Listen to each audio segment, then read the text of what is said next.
Okay, here we go. Zephaniah chapter 2, verse 1. Gather together, O nation without shame. Before the law gives birth, the day shall pass on like chaff. Before the burning wrath of Yahuwah comes upon you, before the day of Yahuwah comes upon you. Seek Yahuwah, all you meek ones of the earth, who have done his right ruling. Seek righteousness, seek meekness. If so, be that you are hidden in the day of wrath of Yahuwah. For Azza is abandoned and Ashkelon laid waste. Ashdod is driven out at noonday, and Ekron is uprooted. Woe to the inhabitants of the sea coast, the nation of the Kerethites.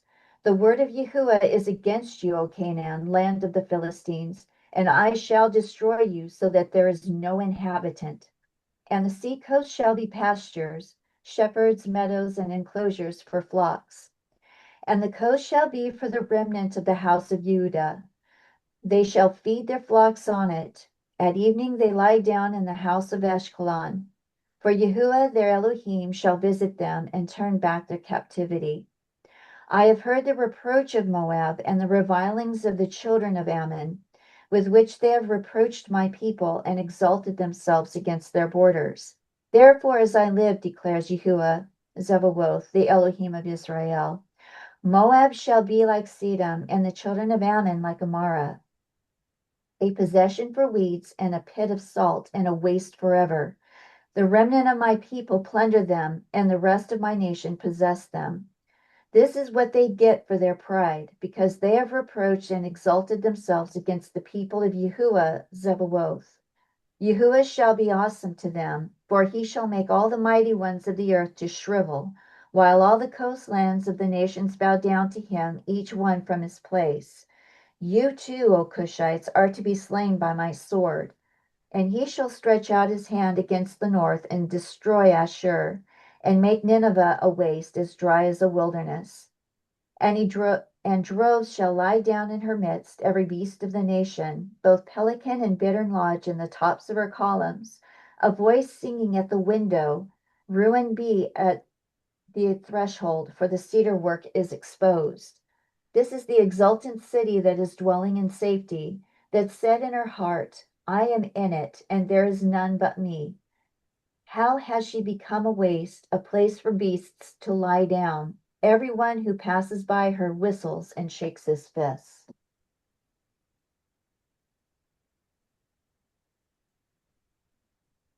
Okay, so Zephaniah actually turned out to be a very surprising um, study this week when I was going over chapter 2. And basically, it's going to sound like we're, going to be doing a Wednesday discussion, but this is definitely biblical. So, yeah. So I guess we'll just get into it. Um, and the coast shall be for remnant of the house of Yehuda. They shall feed their flocks on it. At evening they lie down in the houses of Ashkelon, for Yahuwah their Elohim shall visit them and turn back their captivity.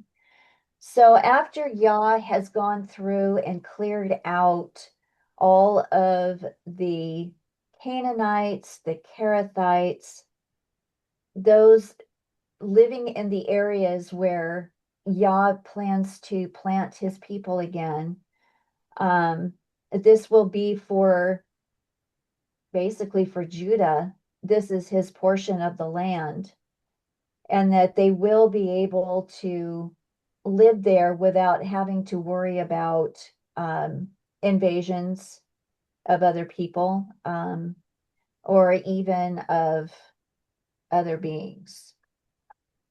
He's Um, clearing out the squatters.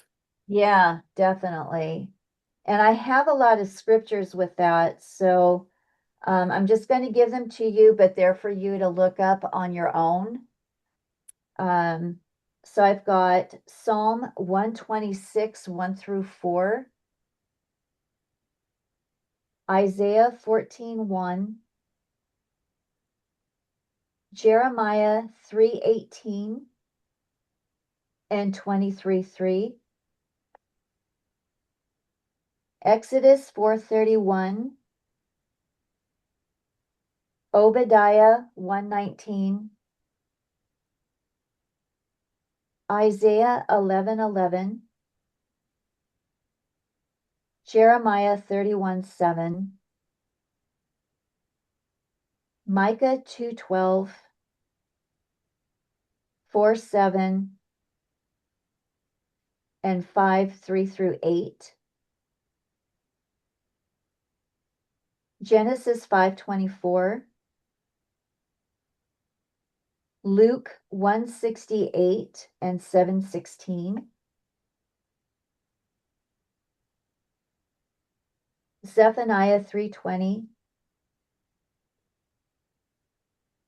Jeremiah 30 verse 3, 18-19. Jeremiah 33:7. And Ezekiel 39:25. Christina, and this all of these verses are Verse 7. to verse 7. Right. Thank They're you. all for verse 7. I've just recorded all of them and I'll put them in the show notes if you missed them at all. Okay. It's going to be a big box. It'll be Well, full. and there's a boatload more too, but people, we've been talking about them all along the way. So basically, second Exodus scriptures. Yes. Yeah. I And have, it is kind of oh, wild how a lot of folks don't even see the second Exodus yet. It's everywhere in right. scripture. And Isaiah 11:11 is a really big one. So I honestly don't know how people would miss that one. Okay. I have heard the reproach of Moab and the revilings of the children of Ammon, with which they have reproached my people and exalted themselves against their borders. So basically, when I went and I looked up the word reproach and revilings, um, it's basically making a complaint, it's a judgment against them.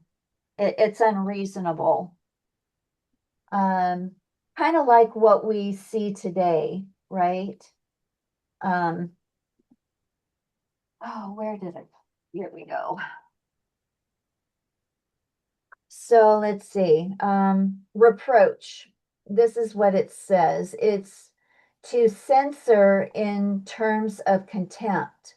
Now, when we talk about censor, it's not to um, stop somebody from being able to say anything.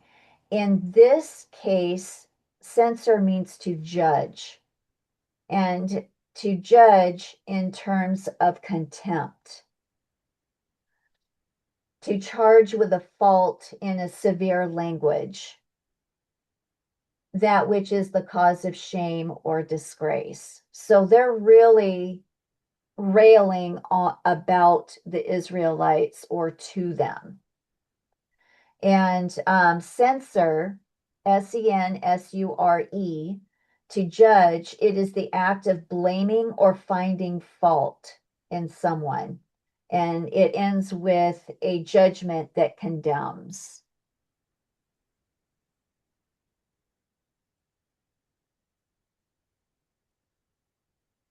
And reviling is pretty much taunting.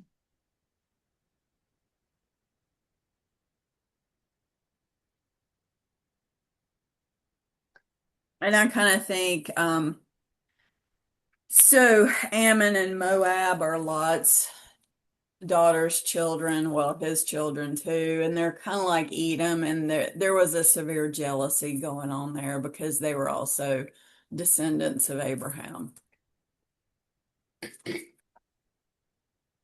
The scriptures that I have with verse 8 are Amos 1:13,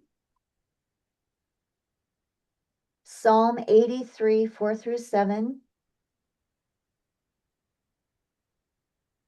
Jeremiah 49:1, Ezekiel 25, 3 through 7, and 36, 2.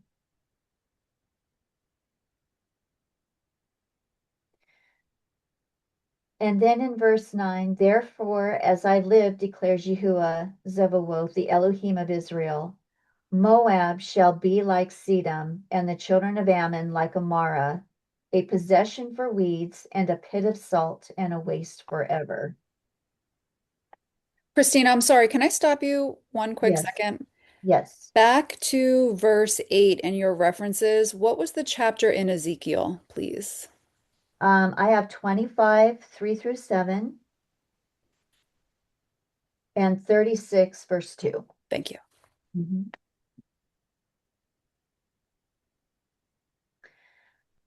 Pretty much, oh, okay. The remnant of my people plunder them, and the rest of my nation possess them. So I'm kind of wondering here if well, actually, I do believe there will be some who are left over the enemy. Some of the enemy is left over after the tribulation. And this is a form of Yah giving giving them their comeuppance with Israel, um, basically repossessing what is truly theirs, and destroying them. I'm sorry, like I'm gonna share my Yeah, go remember a ahead. while back I compared, I can't even remember what we were talking about. It doesn't matter, but if anyone remembers my reference back to The Princess Bride, and we're talking here about, like Mitzi pointed out, Moab and Ammon are Lot's children and jealousy. And we know Sodom and Gomorrah, where Lot was staying, that was what was destroyed by fire and brimstone. And then it's talking about this, so Moab and Ammon, those places will be destroyed just like Sodom and Gomorrah. And even the breeding of nettles and salt pits and the perpetual desolation and residue. Um, anyway, what that reminded me of in that movie was, I can't remember if anyone, does anybody know that movie? Well, like that was one of my favorite movies. And there's this,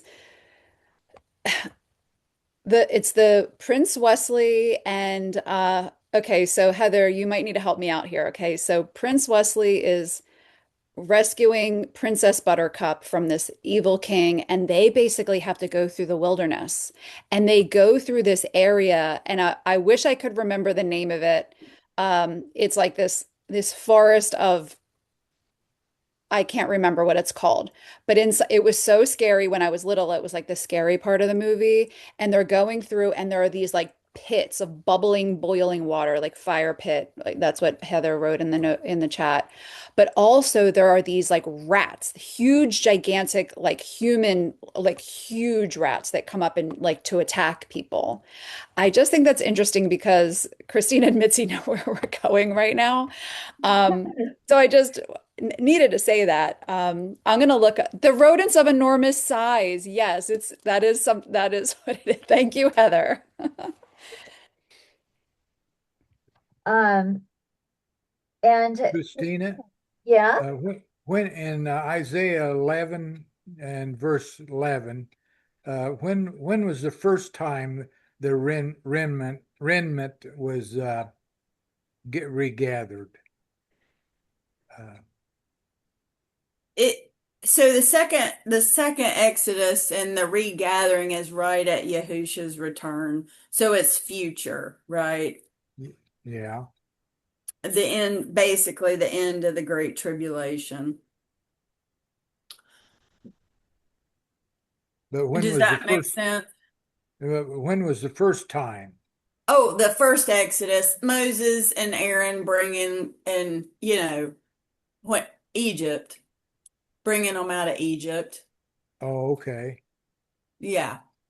So the world will be a type of Egypt, and then Pharaoh's a type of beast, And then Moses and Aaron are a type of the two final prophets. Except Egypt, now it'll be the whole world gets destroyed. And then, those that repent, and it's even interesting the nations or the Gentiles that came with Israel were even mentioned in the first Exodus, and it was called they were called the mixed multitude, right? So I'll have it again. We'll have it Right. again. And I just wanted to throw this out. I'm tracking in the Septuagint, and verse 9 actually has a difference in the LXX. And verse 9 here says, let me make sure. Yeah. Therefore, as I live, says Yah of hosts, the Elohim of Israel, Moab shall be as Sodom, and the children of Ammon as Gomorrah, and Damascus shall be left as a heap of the threshing floor, and desolate forever. And the remnant of my people shall plunder them, and the remnant of my nations shall inherit them. So they completely left out in the Masoretic the reference to the remnant of his nations, which is the great multitude, right? The Yep. Gentiles that repent and come with them. And what's really cool here is that, again, we go to Psalm 149:7, and it says, to execute vengeance on the nations, punishments on the peoples, to bind their sovereigns with chains and their nobles with iron bands, to execute on them the written right ruling. A splendor it is for all his lovingly committed ones, praise Yah.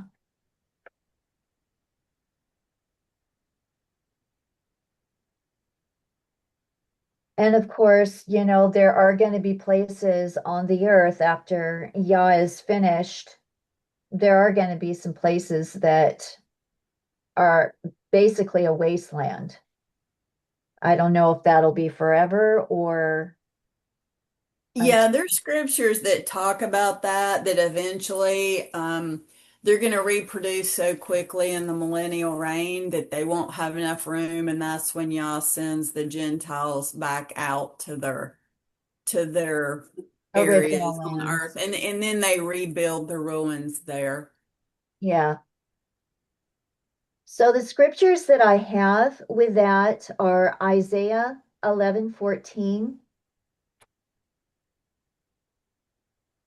Isaiah 15:1 through 16:14,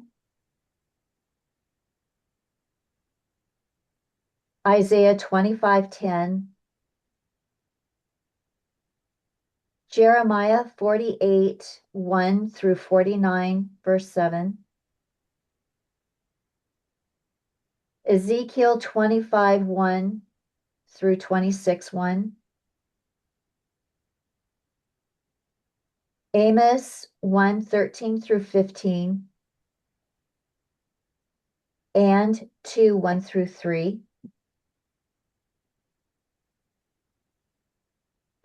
Deuteronomy 29:23, Genesis 19:24 through 25, Micah 5:7 through 8, Joel 3:19 through 20, and Psalm 149, verse 7. I'm sorry, Christina, and this is in reference to which specific verse? 9. Oh, 9 as well. Okay. Yeah.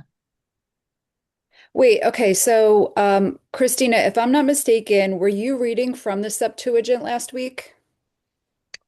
I believe I was. Maybe we should do that for chapter 3 just so we can read along and see if anything pops up. Yep, we can do that for sure. Okay, verse 10, this is what they get for their pride, because they have reproached and exalted themselves against the people of Yahuwah Sabaoth. Well, we're seeing that right now. They've made themselves leaders. They've made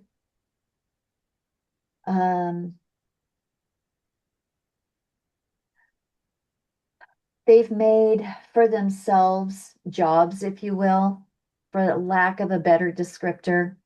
They put themselves into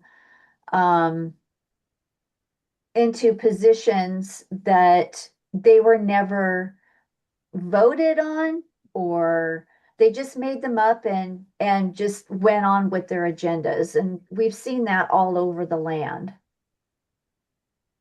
And they've basically exalted themselves, and they're doing it now. They're exalting themselves currently by putting themselves into leadership positions. And nobody has the people have no say. And they're changing laws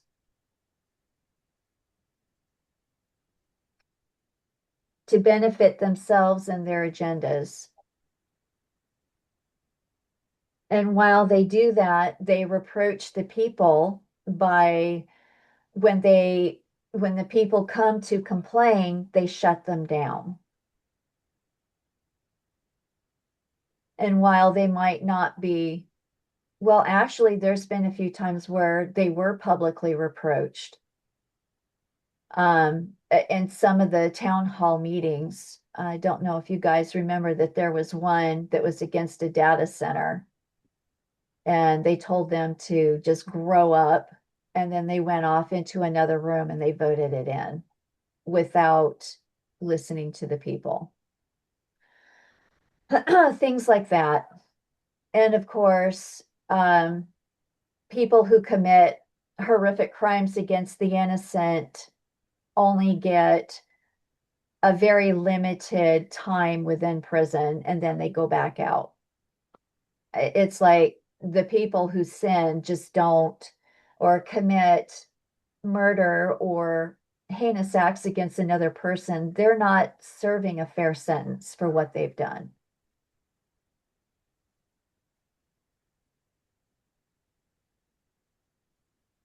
And they're very prideful. With that, I've got Obadiah 1:3, Daniel 5:20 through 23,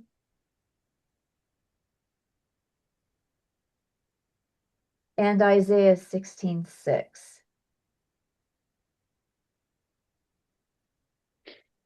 Verse 11, Yahuwah shall be awesome to them, for he shall make all the mighty ones of the earth to shrivel, while all the coastlands of the nations bow down to him, each one from his place. So pretty much when Yah makes his presence known, there's going to be no standing up against him. Well, he destroys everybody who hadn't repented and willing to obey. So Right, there's going to be none left because he's killed them, not because they wouldn't if they were still living. right. And with this verse, I've got Hosea 2:17, Zechariah 13:2, Psalm 2:8 through 12, 86:9, 22:27 through 30,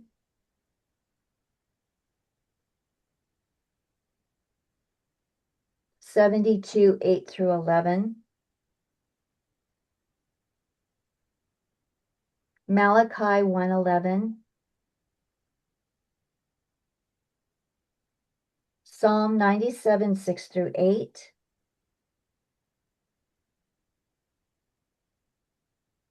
Isaiah 2:2 through 4,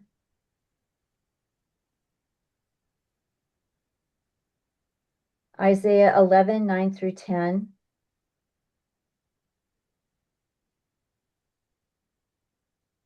Micah 4:1 through 3.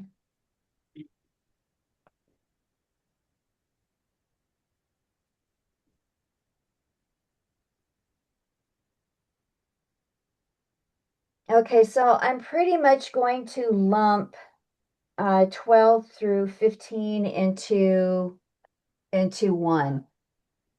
And well, I'll just basically read them and then I'll just tell you what I found within it. You too, O Cushites, are to be slain by my sword, and he shall stretch out his hand against the north and destroy Asher, and make Nineveh a waste, as dry as a wilderness. And droves shall lie down in her midst, every beast of the nation, both pelican and bittern lodge in the tops of her columns. A voice singing at the window, ruin be at the threshold, for the cedar work is exposed. This is the exultant city that is dwelling in safety, that said in her heart, I am it, and there is none but me. How has she become a waste, a place for beasts to lie down? Everyone who passes by her whistles and shakes his fist. So as I was going through Zephaniah, I went through the commentaries. And one of the commentaries, and I'm going to share screen so I can show this to you.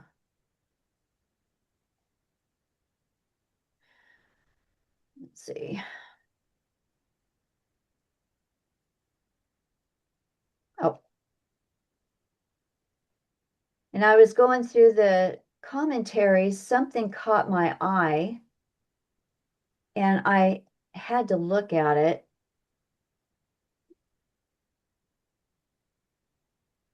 Okay, here we go.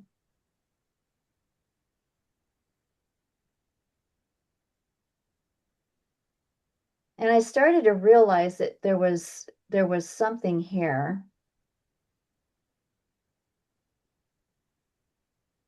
Okay, so this came from the Keelan Delitzsch biblical commentary.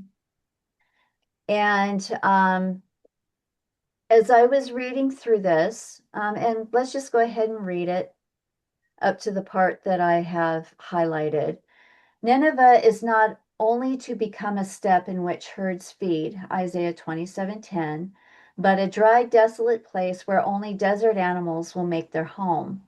Sia, the dry, arid land, the barren, sandy desert, in the midst of the city, which has become a desert, there lie flocks, not of sheep and goats, but literally of all animals of the nation. The meaning can only be all kinds of animals in crowds or in a mass. Um, Gana is used here for the mass of animals, just as it is in Yoel 1:6 for the multitude of locusts, and as Yam is in Proverbs 30:35 through 36 for the ant people. And I looked at that and I immediately went to Proverbs 30 verses 35 through 36. But the thing is, when I got there, I realized there is no 35 and 36. And I thought, oh my goodness, ant people. I know what those are. Those are those are beings that people have seen. And there is rock art of the ant people. The Hopi Indians are the ones who have had experience with them. And even the people who have undergone trauma for MK Ultra programming, they have also had instances with the ant people. So going to Proverbs 30, I went and I backed up to verse 25, where it says, the ants are a people not strong, yet they prepare their food in the summer. And I thought that's a very interesting way to describe an insect, but that's not what I'm seeing here. I understand that most people are going to take it as an insect, the little creature that a swarming insect on the ground, but this is not what it is. these are literal beings that live underground. And so I went and I looked them up, and I found quite a few videos on ant people. They absolutely do exist. And I do believe that Father is telling us something, that these are going to be things that we're going to be seeing during the tribulation. And we have evidence of that in Revelation chapter 9, verses 3 through 11.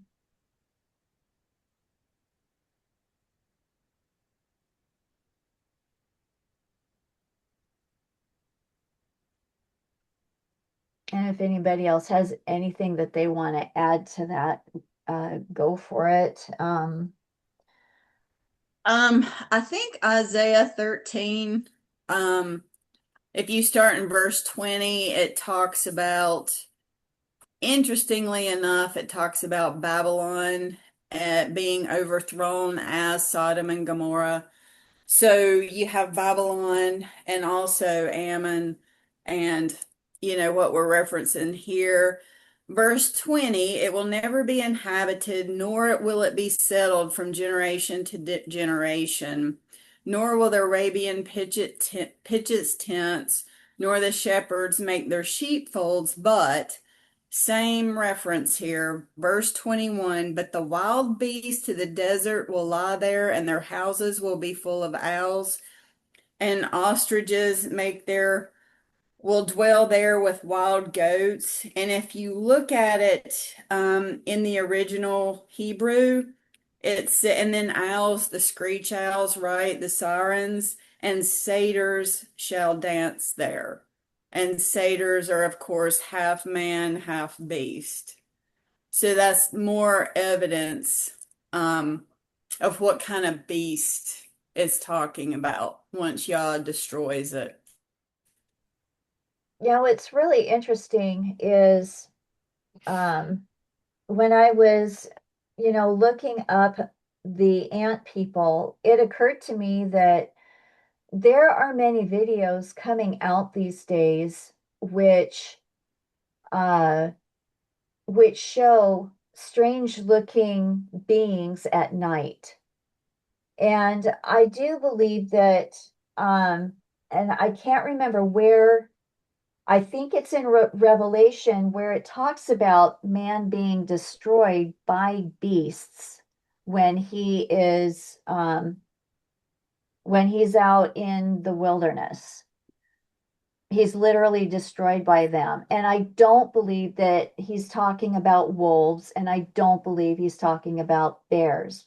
We're talking about beasts that have existed for thousands of years, but because of how we live and how most people don't live out in the country, we don't know about these other creatures. And, I'm hearing all sorts of stories about Appalachia. I'm hearing all sorts of stories about people disappearing when they're out in the wilderness, never to be seen again. And we know that there's multiple reasons for that. One, because we know that there are underground bases there, but also because we know, or some of us know, that there are creatures out there that we don't hear about except from eyewitness accounts and stories that have actually been kept, oral traditions and Native American lore. Even in Europe, there's all kinds of stories out there. Well, there's all kinds of depictions in Hollywood too about people living under the ground that are like not real people, but they're sort of like people, humanoid type things, but they're like creatures. Right. The other thing too, when we were looking at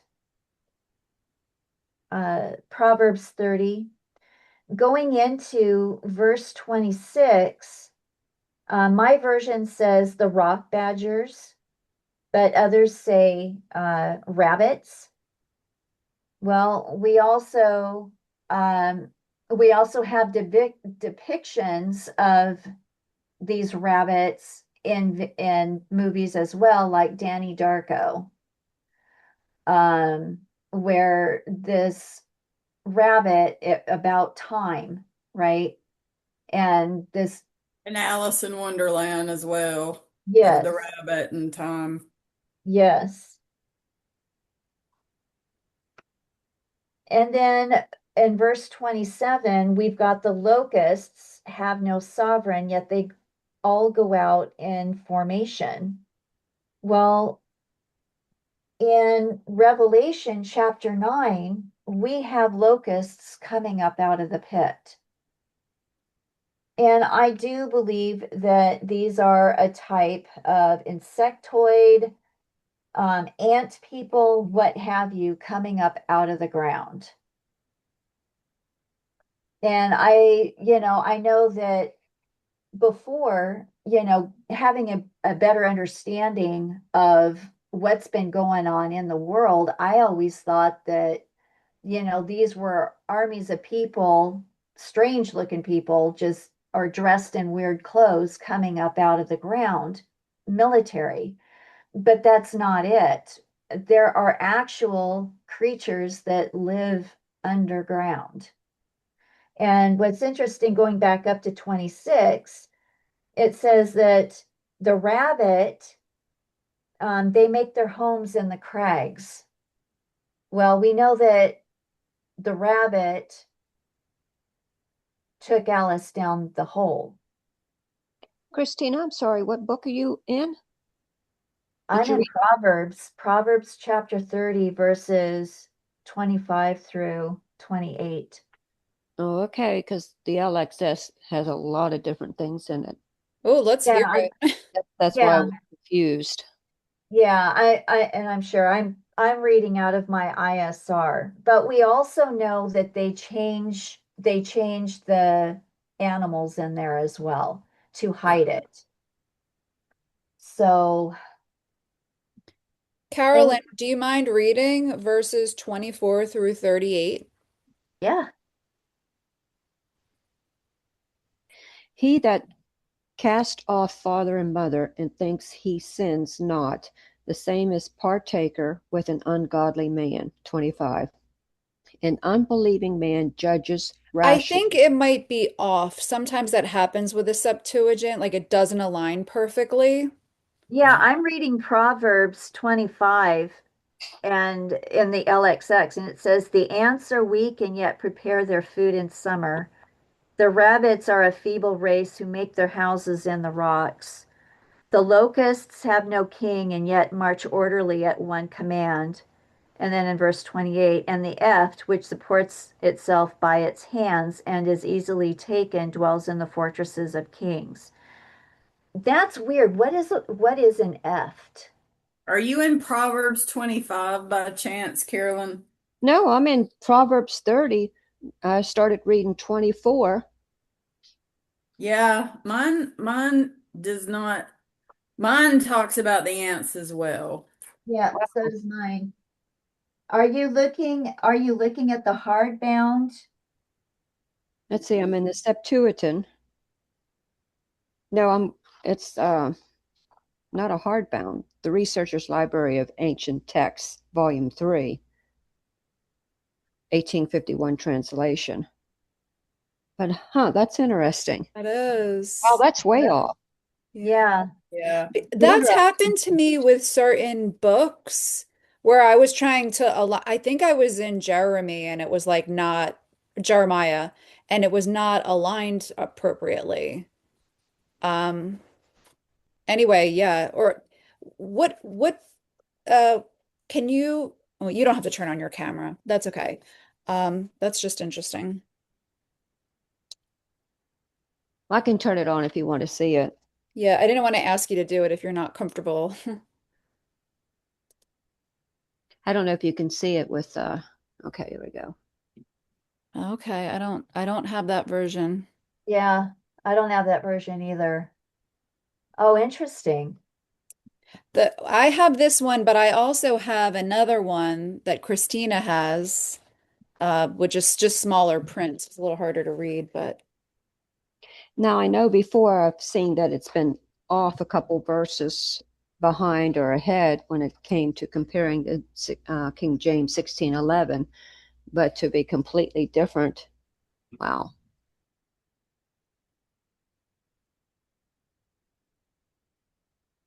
Yeah, it's toward the end of Proverbs, so maybe you might find it there. out of curiosity, Carolyn, how many chapters are in the book of Proverbs in your book? I have 31. Okay.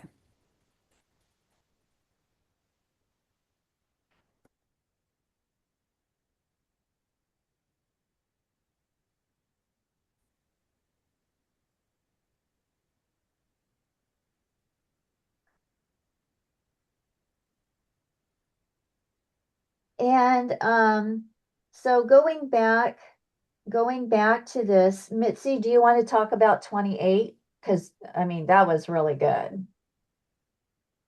Verse 28 in Proverbs 30, verse 28. Go ahead. I'm not there. I forgot Okay. what So no worries. It says a spider takes hold with two oh, hands and is in the sovereign's palaces. Go ahead, Mitzi.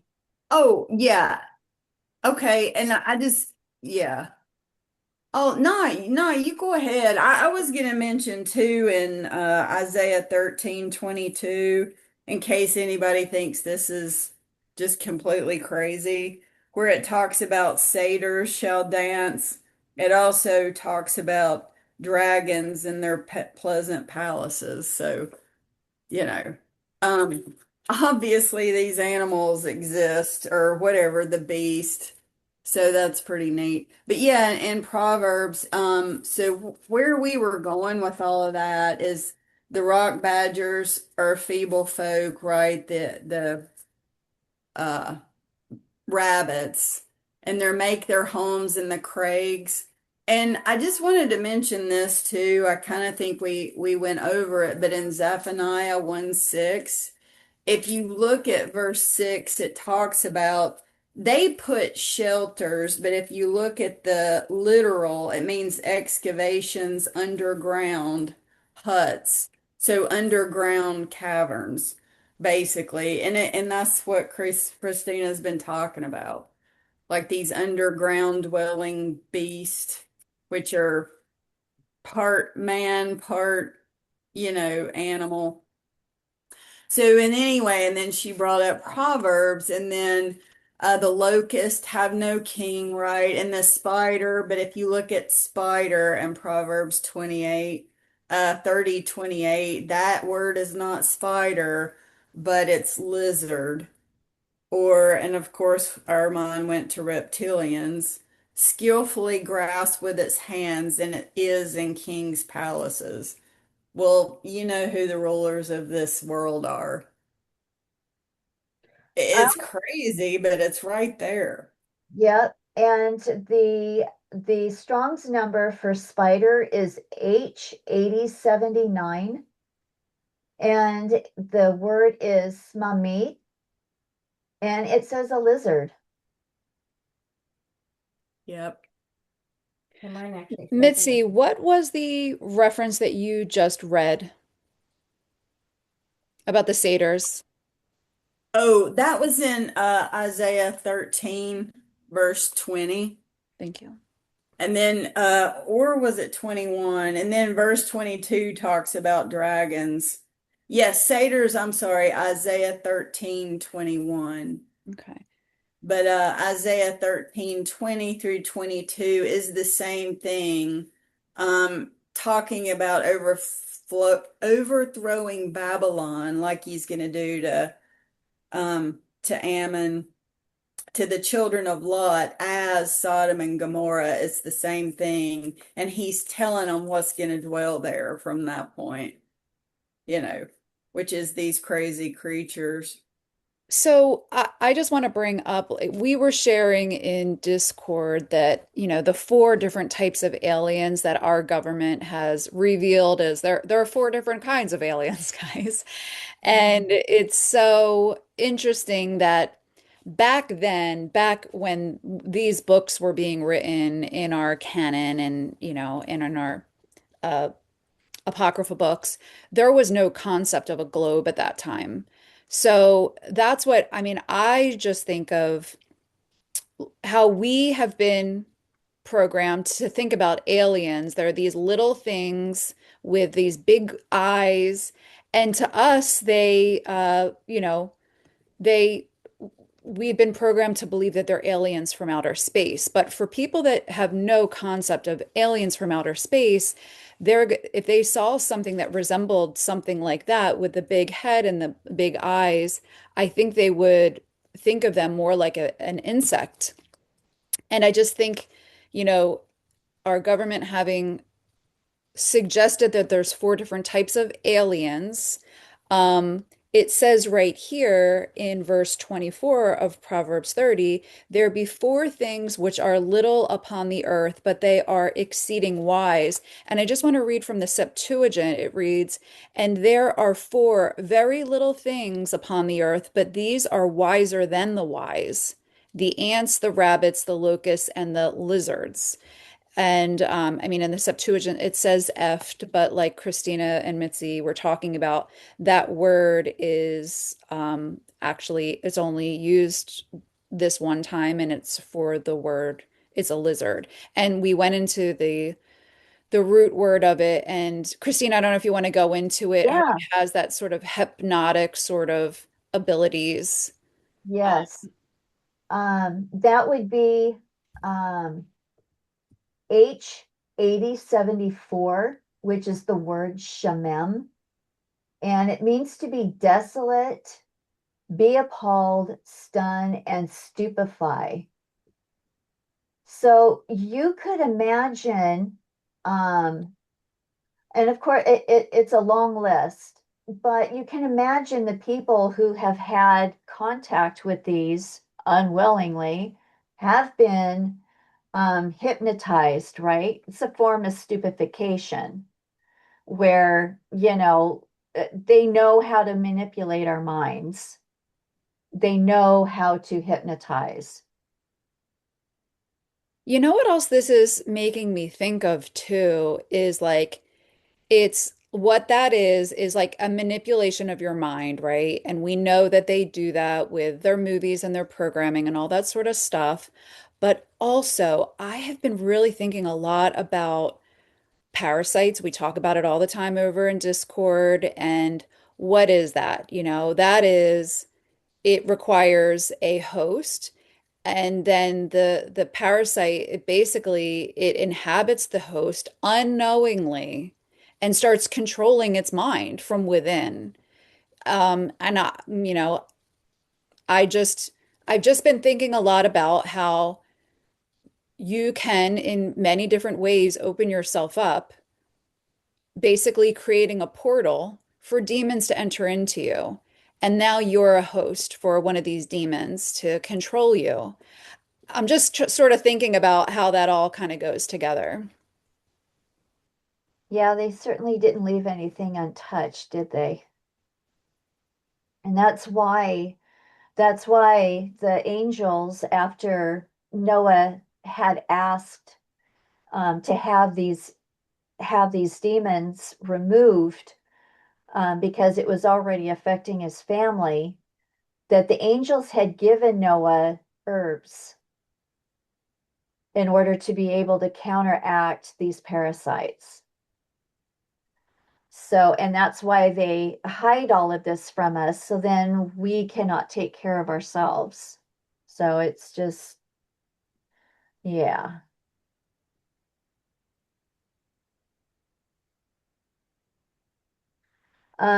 Heather has up here the ant people, or Anunnaki, are benevolent. That's what they want you to think. Mm. Subterranean beings from Native America. But you know what? They're everywhere. They're not just located here.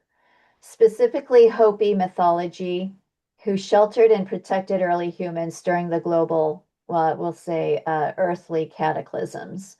The Hopi legend of the ant people, according to Hopi mythology, the earth and its inhabitants have passed through several world ages, many of which ended in destruction by fire or ice. I'll go ahead and I'll share some links that I've got in regards to these ant people. There's one that's really good that's by Lucius Aurelian, who had Dana, do done a you good. mind sharing the hieroglyphs that you have too? I think that would be an interesting visual. Yeah, I'm gonna put them all up Thank you.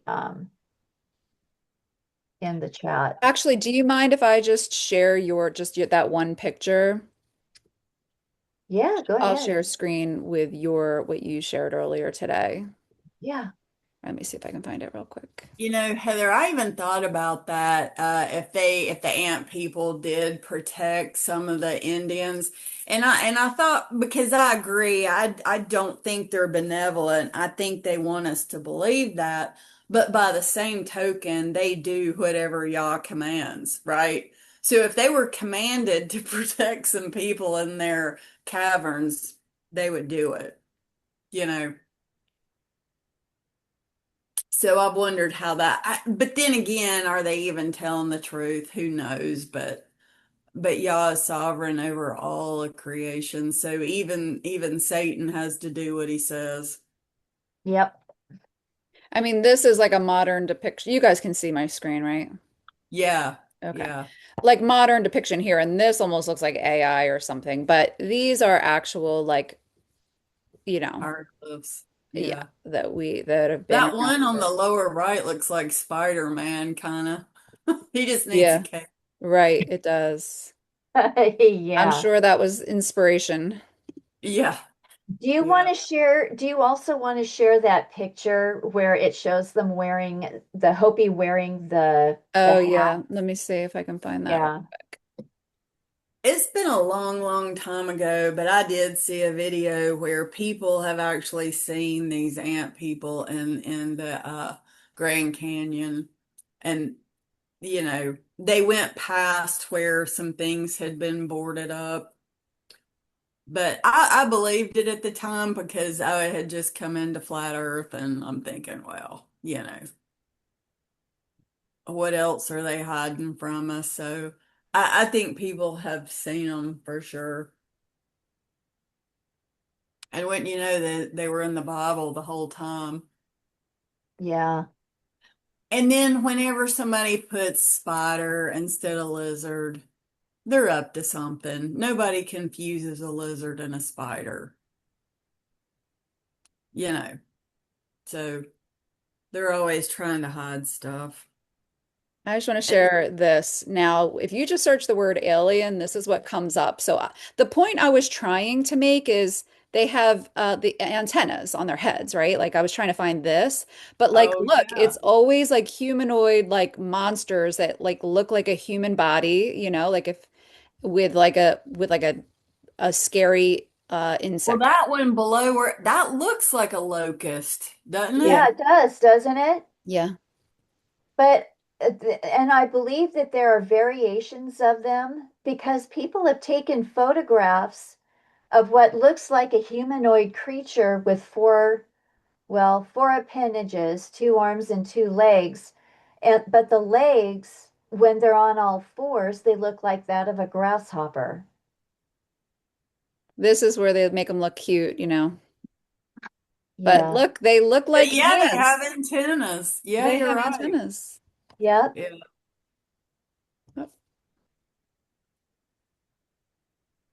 The ant people running around, you won't die of a heart attack. Yeah. Okay, so I realize we sound crazy. I know it's like, well, Reminds me of fear that melts man's hearts. yeah. Yep. Yes. Yes. And it will because it's something they've never seen before, never encountered. And they're not prepared for it mentally. Like if you read the word It's trying to prepare you for the latter days that were like the days of Noah, you know. Even though they've done a masterful job hiding it. Right. I think it wasn't until the internet came along that most people, they might have heard of something, but because they've never experienced anything, it's just way too hard to believe. But now because of all the pictures and because of all of the reports and the stories that are coming out, now people are beginning to see that there's still a vast majority who will have a hard time digesting this. Or they're just going to think these are from outer space or what, like whatever the lie is that they're going to try to spin that these creatures are where they're coming from. They've always been here.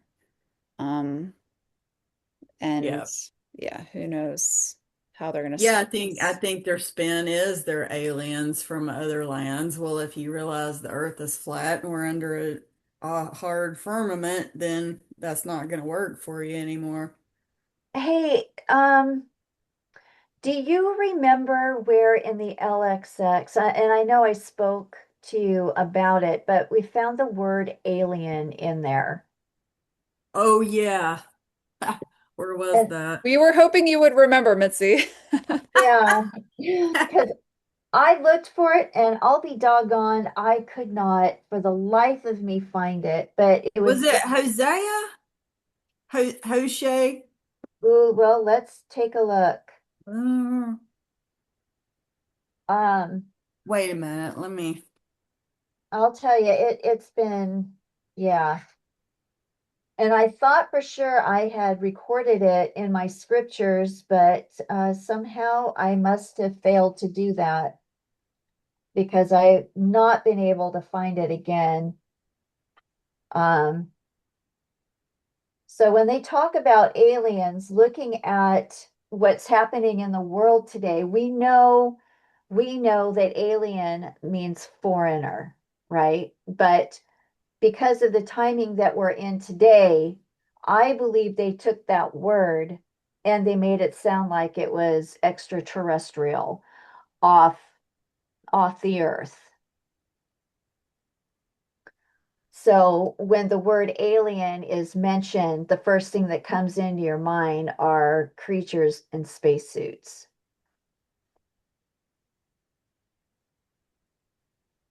And really they are aliens because they're foreigners. They're foreigners because they don't belong here.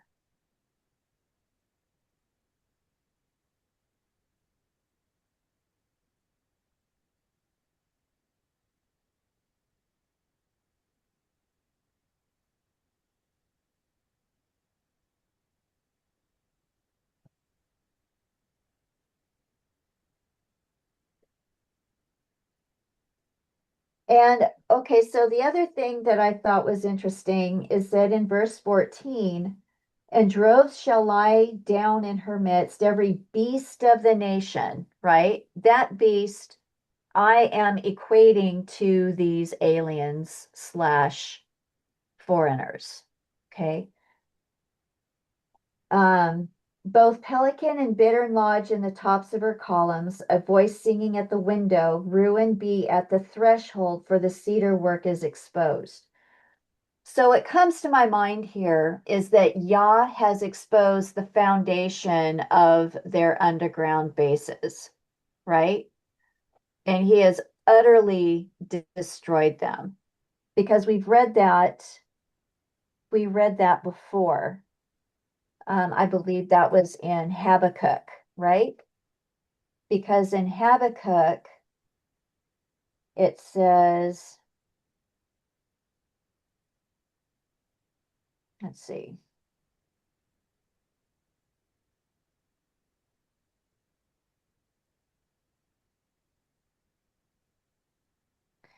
you cut through the earth and the rivers. I'm in verse 9. You uncover your bow, the oaths of the rod of the word, Selah. You cut through the earth with rivers. The mountains shall see you, they tremble. The storm of water shall pass over, the deep shall give forth its voice, it shall lift up its hands. Sun, moon shall stand still in their places. Like light, your arrows fly, like lightning is your glittering spear. You step through the earth in rage, you thresh the nations in wrath. Okay. So later in verse 13, you shall smite the head from the house of the wrong by laying bare the foundation to the neck. So what also interests me is the oaths of the rod of the word.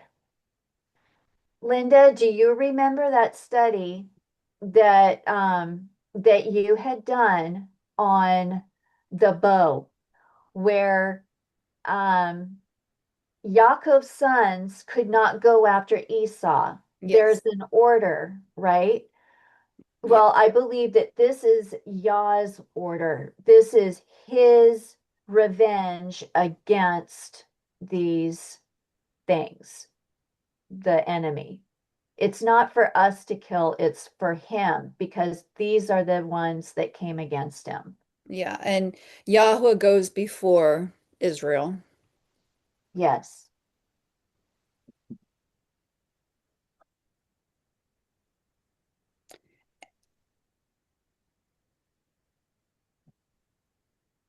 Okay. And I don't have as many scriptures with this, um, but I'll give you the ones I have. I've got Revelation 9, 3 through 11, Amos I'm 9. sorry, Christina, say that again. Where are you? I am in Zephaniah, and these are for verses 12 through 15. Okay, go ahead. I've got Revelation 9, 3 through 11, Amos 9, 1, and Proverbs 30, 25 through 28. Can I make it 24? Yes, please. Okay. Yes, that's actually perfect. These four. Yes. Yep.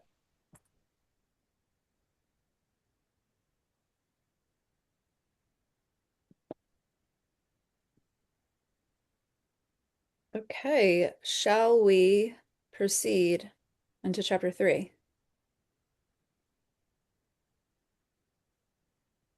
Yep. Yeah, anybody else? Comments? Anything else before we move on?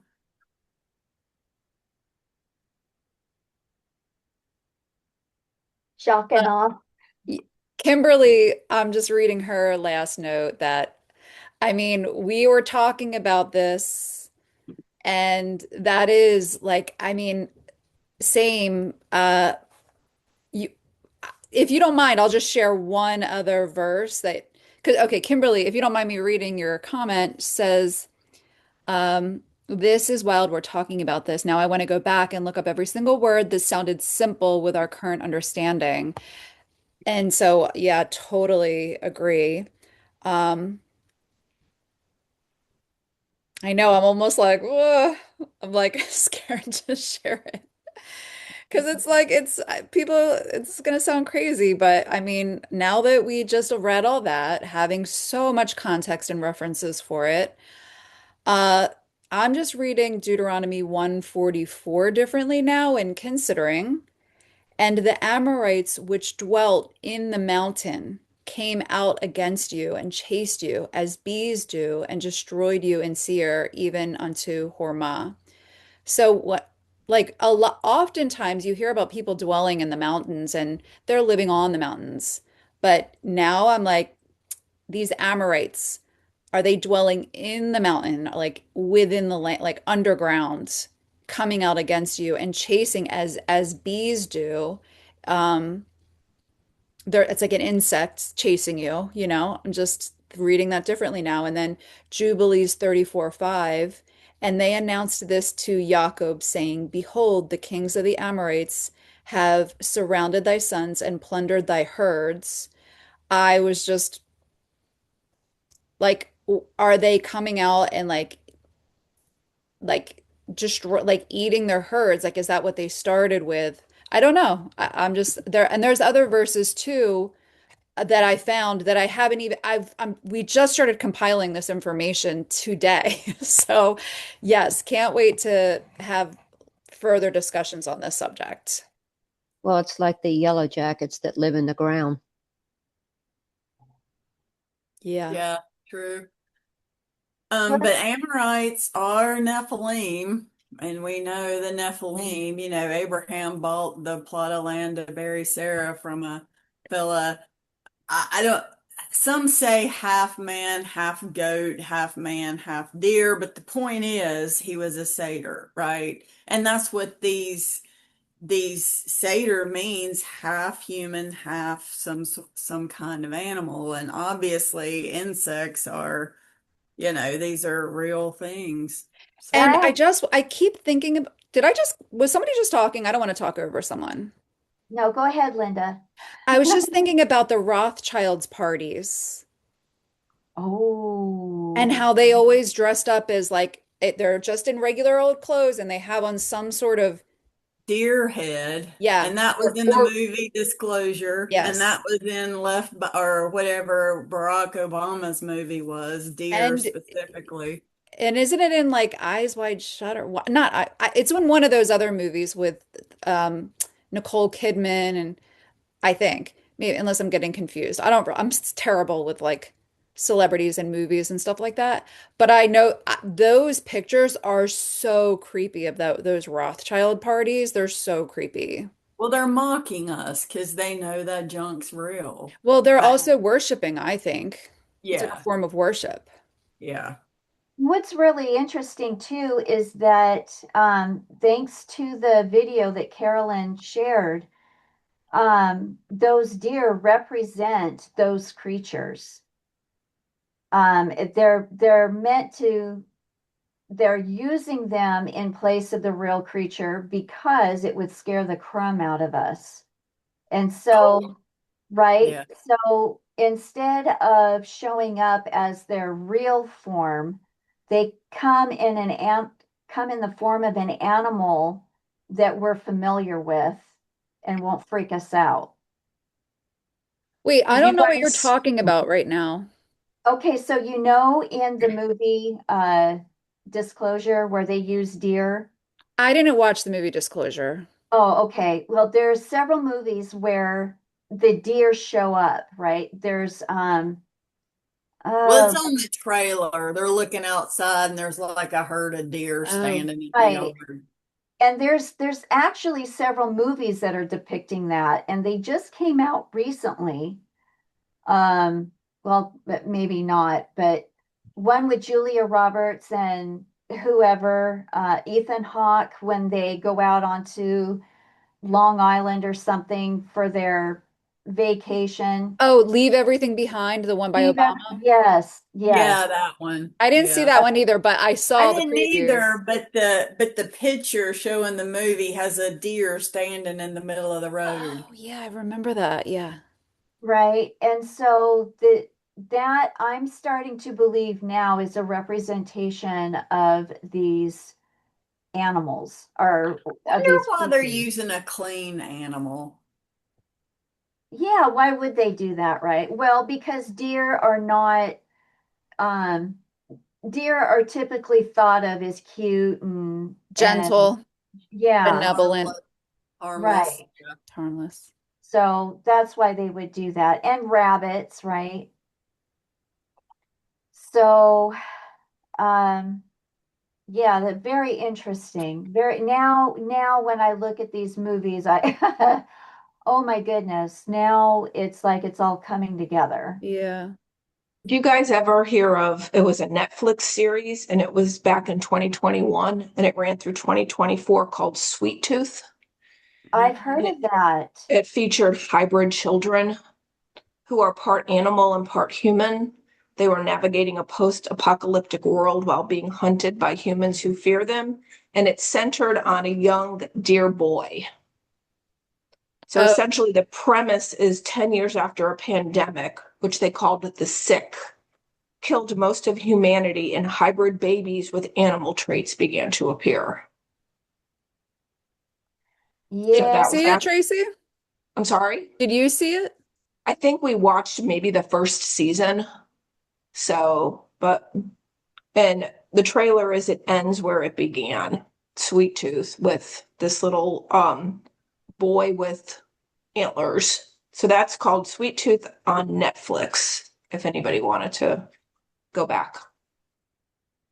Yeah, I saw a few of those episodes and I thought it was stupid. I just but I was like, yeah. They're showing us what they're already doing.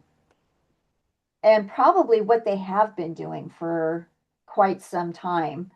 Because apparently, there are people out there who have whose eyes change, right? What about that guy that's been going around? He's able to make his eyes blink like a reptile. The black guy. I'm thinking that there's something very wrong with him. I don't even think he's a real person. I think he's something else because he doesn't act right. Is that the guy who got the implant in his head? The Yeah. chip guy? Yeah. Yes. Yeah, I feel like you've already kind of given yourself over, and maybe he was real before, or maybe that's all AI, or who knows? Like, it's hard to trust anything we see anymore. Yeah. The video that she was talking about, it's actually not a movie, it's a series called Sweet Tooth.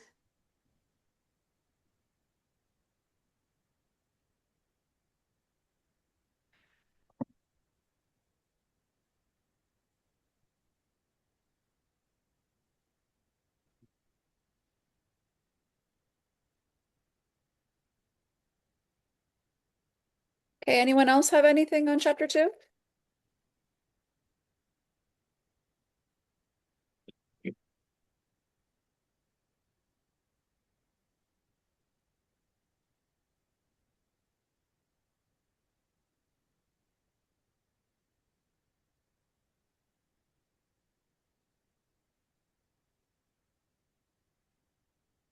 Christina, do you mind reading 3 from the Septuagint?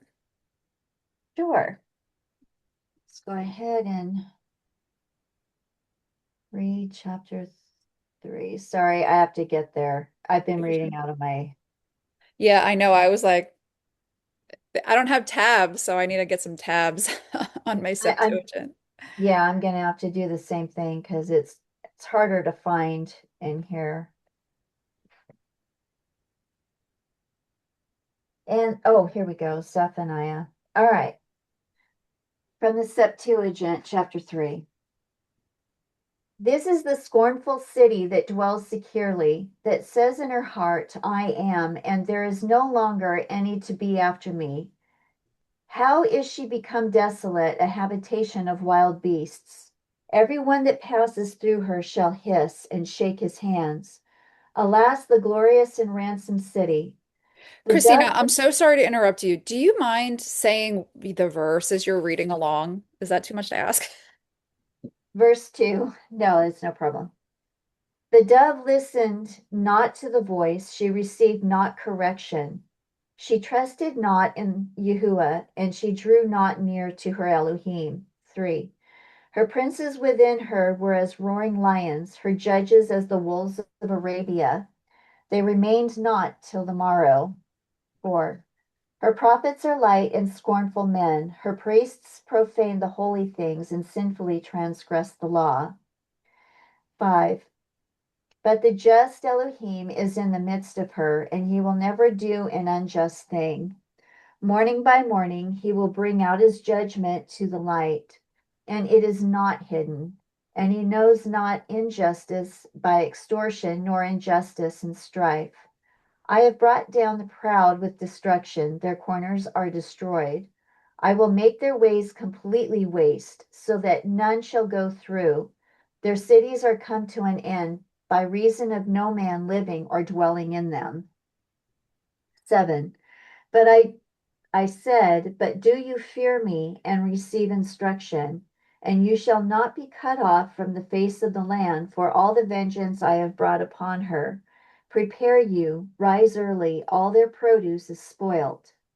8. Therefore wait upon me, says Yahuwah, until the day when I rise up for a witness, because my judgment shall be on the gatherings of the nations, to draw to me kings, to pour out upon them all my fierce anger, for the whole earth shall be consumed with the fire of my jealousy. 9. For then will I turn to the peoples a tongue for her generation, that all may call on the name of Yahuwah to serve him under one yoke. 10. From the boundaries of the rivers of Ethiopia will I receive my dispersed ones. They shall offer sacrifices to me. In that day you shall not be ashamed of all your practices, wherein you have transgressed against me. For then I will take away from you your disdainful pride, and you shall no more magnify yourself upon my holy mountain. 12. And I will leave in you a meek and lowly people. 13. And the remnant of Israel shall fear the name of Yahuwah, and shall do no iniquity, neither shall they speak vanity, neither shall a deceitful tongue be found in their mouth. For they shall feed and lie down, and there shall be none to terrify them. 14. Rejoice, O daughter of Zion. Cry aloud, O daughter of Jerusalem. Rejoice and delight yourself with all your heart, O daughter of Jerusalem. The Elohim has taken away your iniquities. He has ransomed you from the hand of your enemies. Yahuwah, the king, Yahusha, the king of Israel, is in the midst of you. You shall not see evil any more. 16. At that time, Yahuwah shall say to Jerusalem, be of good courage, Sion, let not your hands be slack. Yahuwah your Elohim is in you, the mighty one shall save you. He shall bring joy upon you, and shall refresh you with his love, and he shall rejoice over you with delight as in a day of feasting. 18. And I will gather your afflicted ones. Alas, who has taken up a reproach against her? Behold, I will work in you for your sake at that time, says Yahuwah, and I will save her that was oppressed, and receive her that was rejected, and I will make them a praise and honored in all the earth. 20. And their enemies shall be ashamed at that time, when I shall deal with you, and at that time when I shall receive you. For I will make you honored and a praise among all the nations of the earth, when I turn back your captivity before you, says Yahuwah.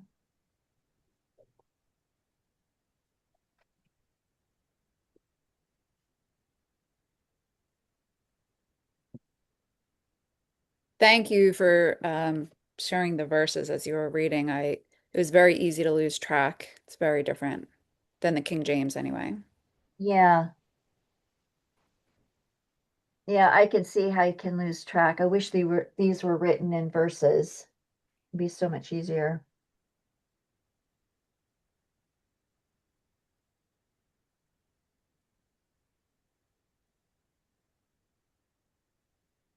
It's interesting that, oh, you know what? No, never mind. You were reading from the ISR earlier in chapter 2, Yes. because the word Ethiopians, you read as Cushites, Yes. and in the Septuagint, it is referred to as Ethiopia. But I mean, it is in the Hebrew, it's from the line of Cush, and it's Cushite. It makes more sense. But Right. we know who they're talking about either way. Um, okay. My first note is not until um verse 4, if anyone has anything before that.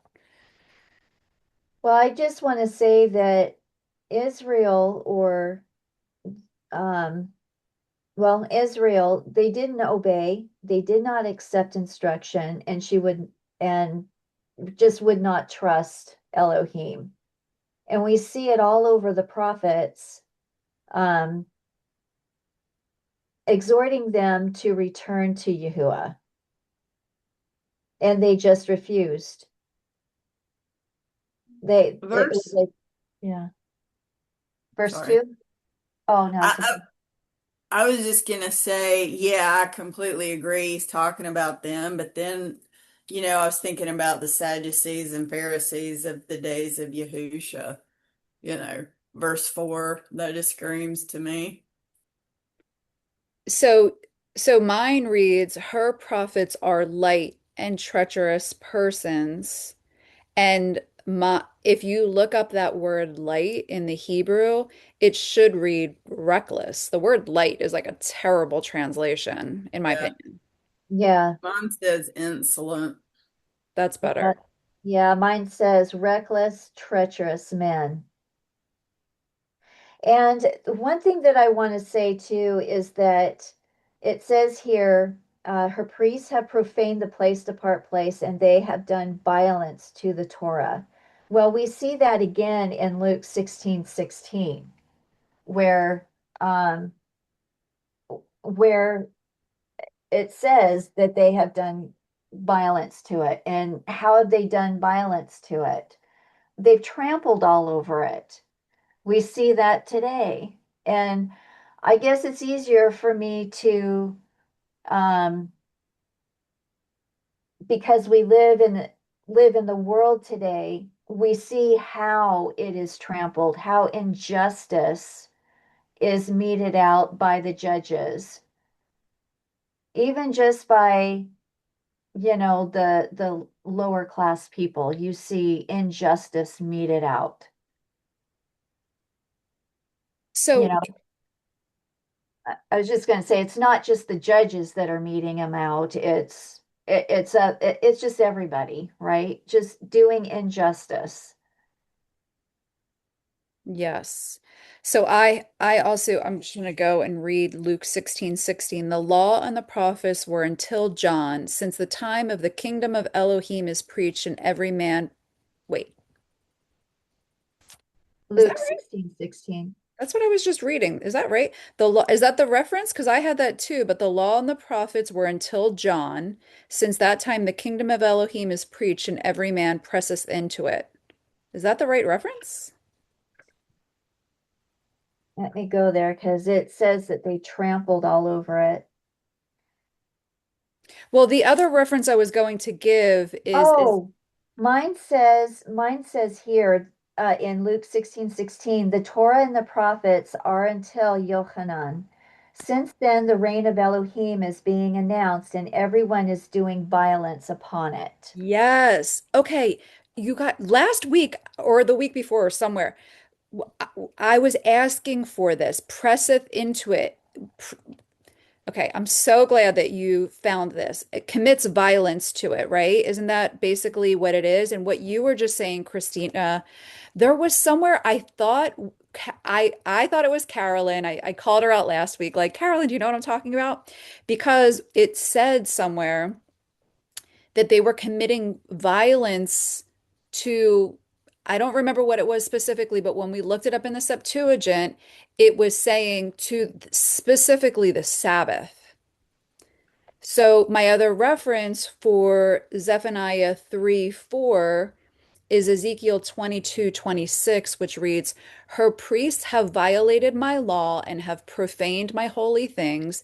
They have put no difference between the holy and the profane, neither have they showed difference between the unclean and the clean, and have hid their eyes from my Sabbaths. I am profaned among them. I mean, that Yep, yep. I also have that. I've also got Ezekiel 22:26. so the pollution and the violence committed against the law is the hiding of the Sabbath, in my opinion. Yeah, So, and that's what Nebuchadnezzar, Yah sent Nebuchadnezzar to wipe them out for, right? The priests polluted his sanctuary. So the temple was destroyed. Then they built it back so Yahushua could come. And even by the days of Yahushua, the same thing happened. The priest, the appointed priest, had polluted the sanctuary and had done violence to the law. And for that very reason is why the sons of Zadok had fled even in the days of Yahusha, and that's why he told them, you hypocrites, you sons of Satan, all too well you keep the traditions of man and have rejected the law, the Torah and the prophets. And that's exactly what people have rejected to this very day. And Right? yeah, and it says here in Hosea chapter 4, verses 5 through 8, it says, and you shall stumble in the day, and the prophet shall also stumble with you in the night, and I shall make your mother perish. My people have perished for lack of knowledge because you have rejected knowledge. I reject you from being priests for me. Since you have forgotten the Torah of your Elohim, I also forget your children. As they were increased, so they sinned against me. My esteem they have changed into shame. They eat the sin of my people and lift up their desire to their crookedness.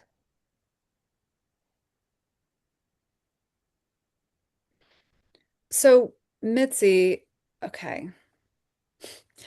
When you were talking about Nebuchadnezzar, I just want to, because we discussed well, we didn't talk about possibly talking about it, but we were talking, sorry, I'm having like a little bit of an aside right here. I just don't want to lose this thought. You were talking about Nebuchadnezzar, and he was doing the will of Yah. And I think in the case of the Amorites too, they took over parts of the land. And then the king of Sihon of Heshbon and the king of Og of Bashan were then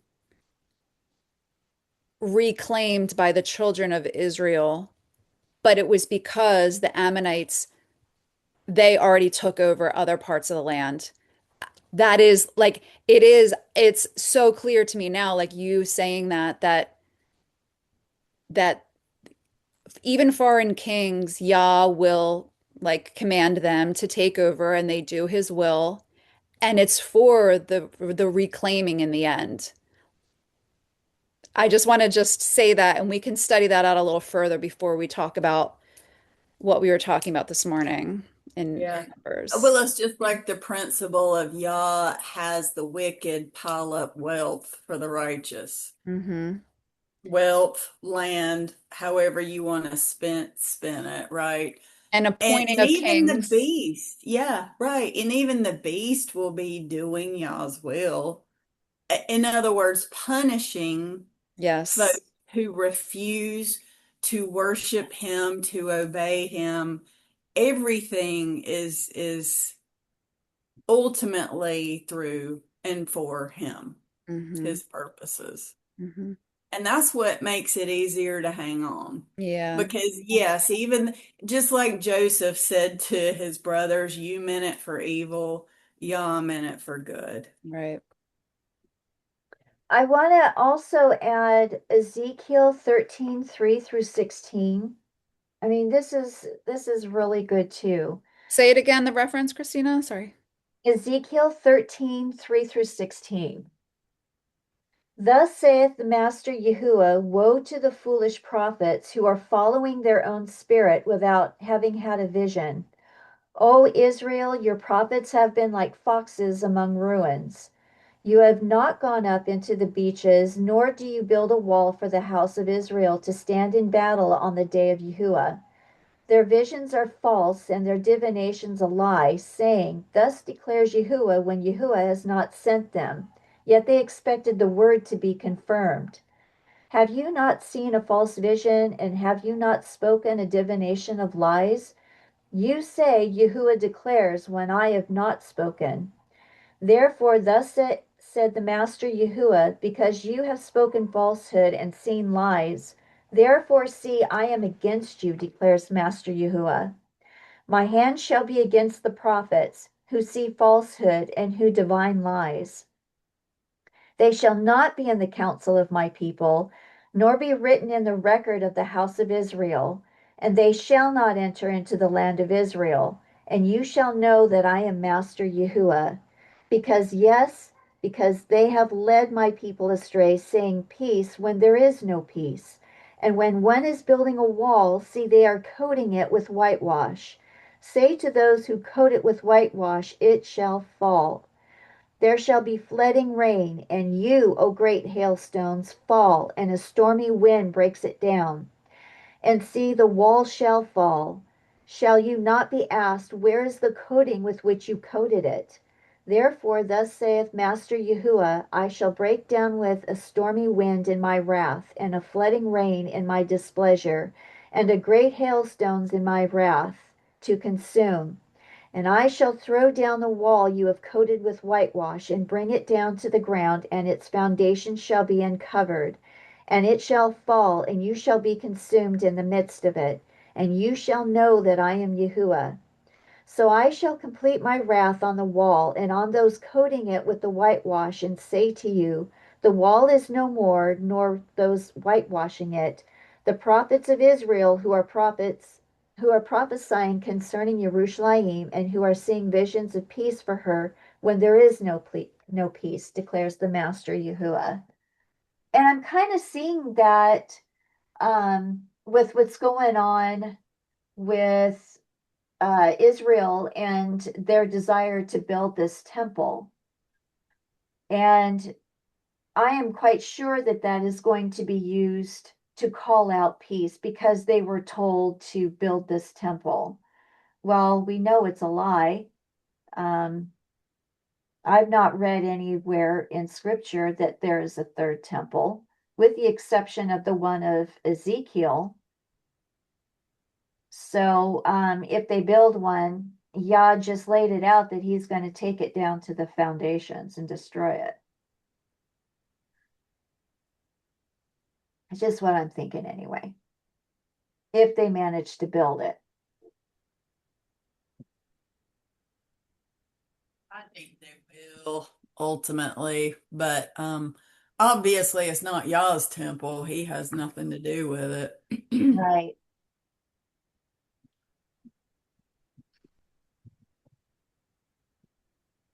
Yeah, why are humans so hard-headed? You know, the law and the prophets, it's the same old, isn't it? Everybody just runs from it. I guess I don't get it. What is so complicated about this? How can anybody, all these mainstream preachers, they have the same book we have, guys. How do they come out with anything? How do they eat pork and keep Sunday, Christmas, Easter? My mind is blown. I mean, I was thinking about that spell sort of that those spiders can put over them, and that's what it is. Like, really? Yeah, the Through the web of lies. pastors and I the don't know. programming. That's what it is. It's from their programming from the church. And the sad thing is even the preachers are hypnotized by man's Yeah, word. they're deceived. Yeah, money too. Yeah, a lot of them will admit, well, yeah, that's what it says, but, and then they'll justify, but I would lose my congregation and blah, blah, blah. It's like, do you really have any fear for Yah? Who cares what you lose? You know, you got to explain all this. Good luck. Good luck. I don't know. Yeah, there are times when I really want to respond to some of the teachings that I've seen, and I'm like, why do I bother? Yeah, Because you learn, I'm either ignored or attacked. attacked because I don't know what I'm talking about, but I'm providing scripture. So it's a bit frustrating wanting to I don't know, help them out, if you will, but it's rejected. You know, uh, I'm not, um, all I want to do is just help their understanding.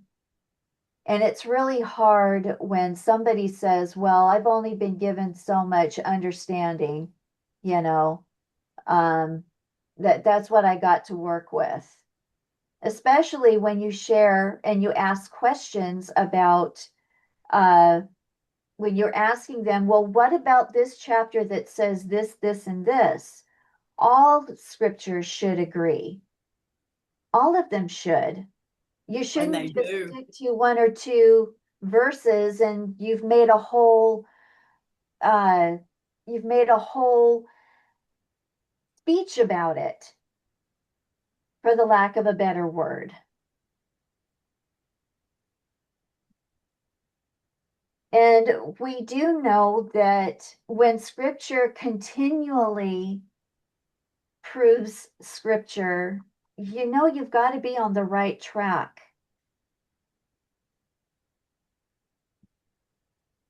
Well, we go back to unless the Father opens their eyes, they will never see. Right, right. I agree with that. But there's also, if you actually read the book, there's fall out of your chair simplicity in there that contradicts everything they're doing. And that's That's the willing part that ignorance. blows, yeah, that's the part that blows my mind. And if you look at Yah, he destroyed every one of his temples, his true temples, his people, for what? Lack of obedience to the law. And what is he going to destroy the world for? Lack of obedience to his law. It's like, I don't know, guys. Is it this complicated? No, but I do think there has to be, there's a spiritual blindness. Nothing else makes sense, you know. I mean, just eating pork. Everything in here says it's not food, and they'll sit there and keep eating it, you know. And another thing now, they're putting mRNA shots in pork and shrimp. So Well, y'all's already starting to tighten the screws. It's gonna, and I'm not saying eventually they won't get to the cows. I'm sure they will, I but think they already have. yeah, but not to the degree of pig. It is Okay. unbelievable. Yeah, well, yeah, and pigs have all kinds of worms in them, and that Yeah, was like why. It was to prevent us from getting parasites, right? And yeah. then in Matthew 17:21, that's been removed from a lot of the Bible. It is how this kind, Yahusha's telling why they were unable to remove the demon from that person because that kind only goes out by prayer and fasting. Yahusha was able to do it, but the person that's infested with demons or parasites, fasting is a great way to like quickly rid yourself of parasites. And what's wild to me is now we're finding out that cancer's parasite. They're basically an overrun with parasitic infections. It's And crazy. yeah, and imagine how many people they've murdered in the hospitals by giving them uh Chemo and mustard gas. radiation when Yeah, all they needed was just a parasite cleanse. So right. we've been talking a lot about like over on Discord and like colonoscopies and how that's kind of like a ritual, I think, and that is like I'm just thinking about I was kind of thinking about that. What is that? Okay. That connect that to alien stories, like that often happens when people claim that they've been abducted by aliens and stuff like that. And then also, Like it's a humiliation ritual. With chemotherapy, I think that is what it is. Like it makes them lose their hair and it makes them so sick. Like it's just horrible. The more I think about it, just the worse and worse everything is. So that chemotherapy is it might kill some, fry them in the process, but it destroys their immune system and scatters that infestation of the parasites. So what happens is those parasites, while they scatter, they go to your weakened areas of the system that the chemo and radiation did. And then this is why people end up with one cancer turns into like four cancers or more Yeah, or whatever. it Yeah. spreads. Yeah. Yep. Or when they do a biopsy, because now they've spread the They broke sacs, the sac. yes, they've Yeah. opened it up, so now they've gone everywhere. I mean, And then when you oh, surgically, if they open it up to remove the cancer, what happens? It's like cockroaches when the light turns on. Mm. They've opened it up, the oxygen hits them, and they scatter. So while they think that they're vacuuming or whatever they do, it's not. They're still what they've done is they've broke it open, scattered it before they can even catch it. Ugh, it's horrible. Yeah. It is just horrible how people have been so deceived by this medical system. It's horrible. It's amazing how many herbs that Yahweh has given us that are anti-parasitic. Some are stronger than others, but you can, I'm not just because this is my wheelhouse here, right? Yeah. There are so many herbs, right, that are anti-parasitic. Even as the herb goes in and kills these parasites, it deposits the nutrients that it initially flushes, much like, for example, like dandelion leaf is used for water, right? For like edema patients, right? So if you take the dandelion leaf, it will flush that water out, leaving the potassium behind, and because it's in dandelion potassium. So you don't have to go and take your whatever that the Lasix, whatever Lasix, and then take a potassium pill. Just take some dandelion leaf. It's a 2 for 1. It's pretty amazing. Don't you wish we could all live together and just like make feed each other and heal each other and pray together and fellowship Yeah, day? Yeah, definitely. yeah. Well, we'll get that chance, right? Looking forward to that.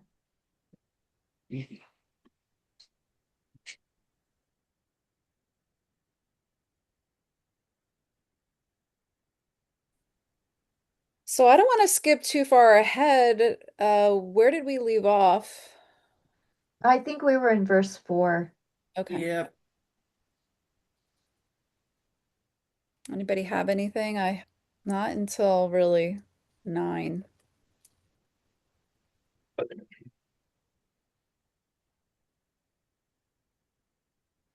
I have a note.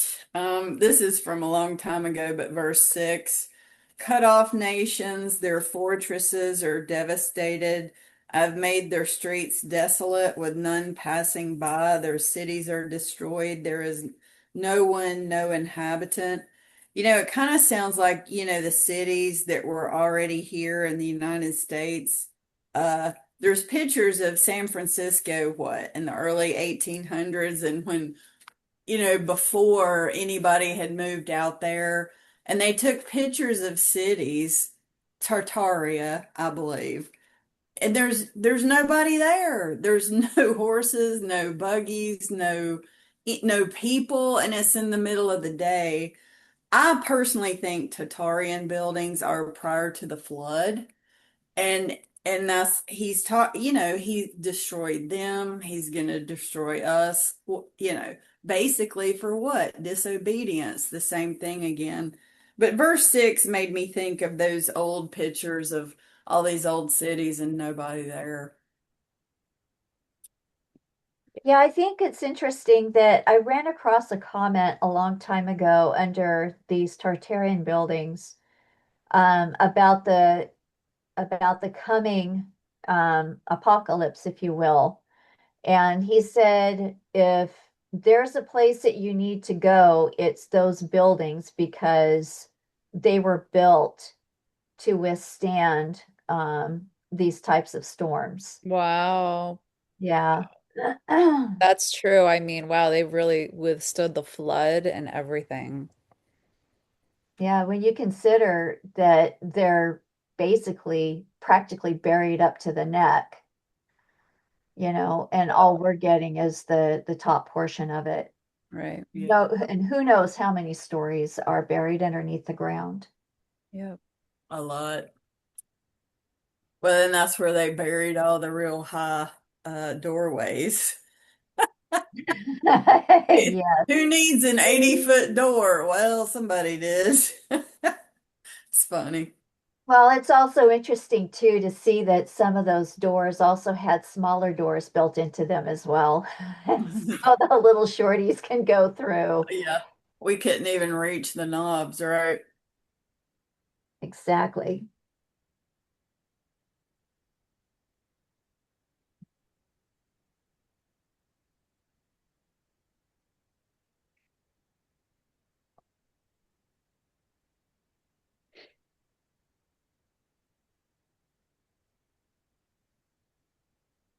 And then verse 8 to me sounds like Yahushua's return on the Day of Atonement and his great wrath.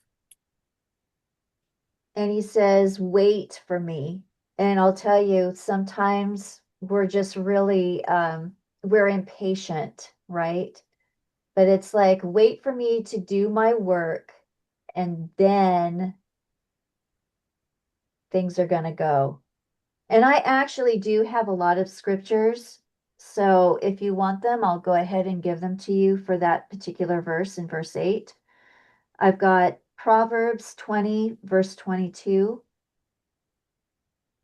Psalms 27:14, 37, 7 and 34, Psalm 62, 1 through 5, 123, verse 2, 130, verses 5 through 6, James 5, 7 through 8, Micah 7, 7, Hosea 12, 6, Lamentations 3:25 through 26, 1 Samuel 30:18. Oh, wait a minute. Isaiah 30:18, Psalm 12:5, and Isaiah 33:2.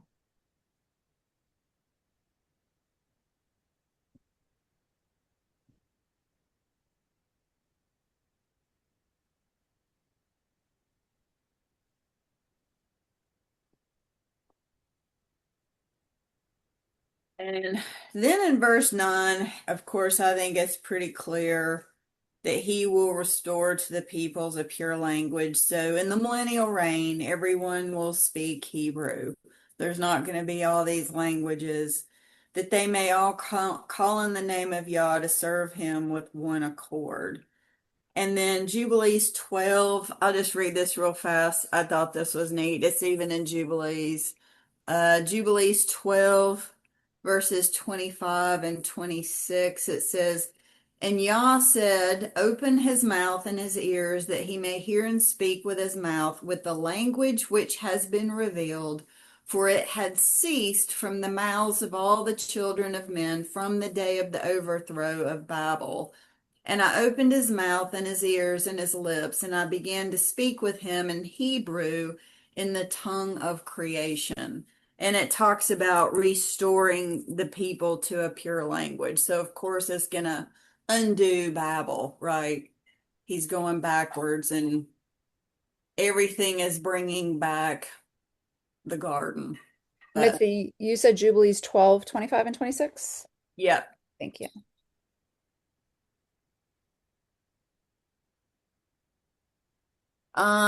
let's see. And then I thought it was neat because he must have been talking about Ezra here. Anyway, it says, and he took the books of his fathers, and these were written in Hebrew, and he transcribed them, and he began from henceforth to study them. Oh, it's Abraham. And I made known to him that which he could not understand, and he studied them during the 6 reigning months. Sorry, Noah. Noah. So I guess he had all these books with him and couldn't even read it because it was in Hebrew. That That's, sounds like Shavuot, right? When they received, yeah, yeah, I mean, right. he's able Yeah. to. So Yah opened he just kind of messed with him, so he immediately knew how to read Hebrew and write it. Interesting. So I just took that, and to me, I immediately tied it to Zephaniah 3:9 here. So when Christina was reading, I liked her version. I mean, I like mine too. It says, so that they may all call upon the name of Yahweh to serve him with one consent. But the LXX said they were equally yoked, I think. Is that how it was phrased, Christina? Do you remember? I believe so. Yes, under one yoke. One yoke. Yes. What language did Noah speak before learning the Hebrew? No, Noah spoke Hebrew, wouldn't he have? Well, I don't think so because it was after the Tower of Babel. Whatever. Oh, that was after. I'm sorry. Yeah. Yeah, it's weird though because it said, I mean, just read it, chapter 12, 20, 26. I began to speak with him in Hebrew in the tongue of creation. So I wonder if something happened, or you know how it is when you move from one locale to the next. It's the same language, but you develop something called a lingua franca, where the language shifts a little bit. Now, I understand that it takes more than one language to do that, but sometimes when you live in a small area, you start developing other words and they're added into the vocabulary. But when you go outside of that group and you go and visit another group, the dialect is different. And I kind of wondered if that could have happened, over the 1,000 years leading up to Noah, how there were little nuances and changes within the Hebrew language. But I the would, real change came at the Tower of Babel when those really Oh, became. this is Abraham is talking about, not Noah. I'm okay, that sorry. makes way more sense. Yeah, yeah, yeah. It's Abraham. So he would have been in the Chaldee language, whatever that was. And I'm wouldn't sorry. It was wouldn't Abraham. wouldn't Noah have still been alive at the time of Abraham for a very short time? I kind of thought so. Or maybe it was Shem. Yeah, you're thinking of Shem. Yeah, yeah, I know Abraham was after. Right.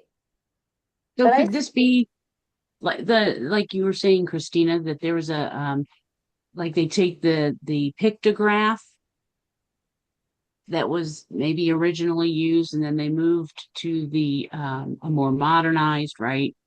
And not modern like today modern, but the ancient, Yeah, they'd make there's little steps, changes here and there.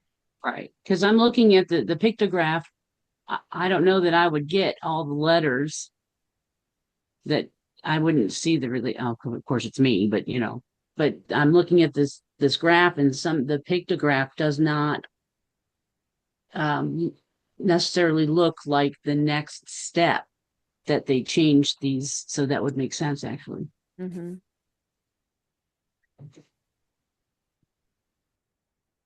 I was just thinking about too, like the fallen angels, what kind of influence they would have had over Yes. languages even before Oh, Babel. yeah. Yeah. Yep, I would agree. I don't know. I have Abraham being 58 when Noah died.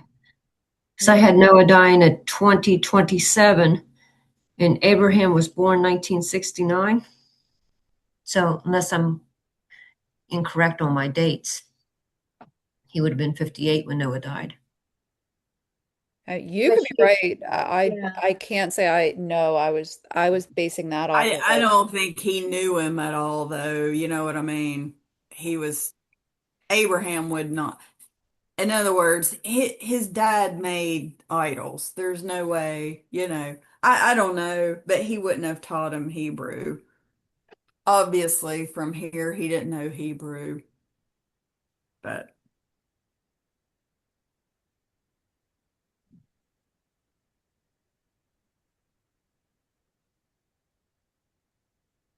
Yeah, and I did not record Noah's death. I just remember, it said after Noah died, though, that none of the sons kept the days.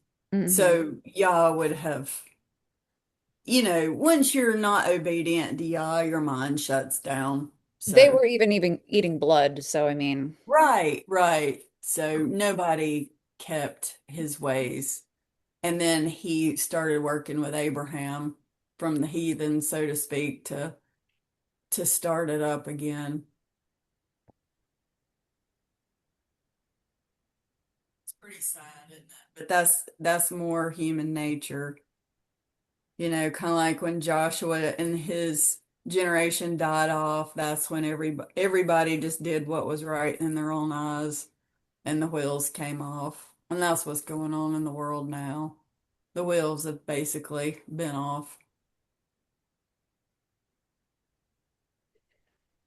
And then the people that understand something, we're just called idiots. Yeah, We're in a right. cult, we're stupid, you're a weirdo, blah, blah, blah. We Okay. and get gaslit all the time. Yes. Yeah.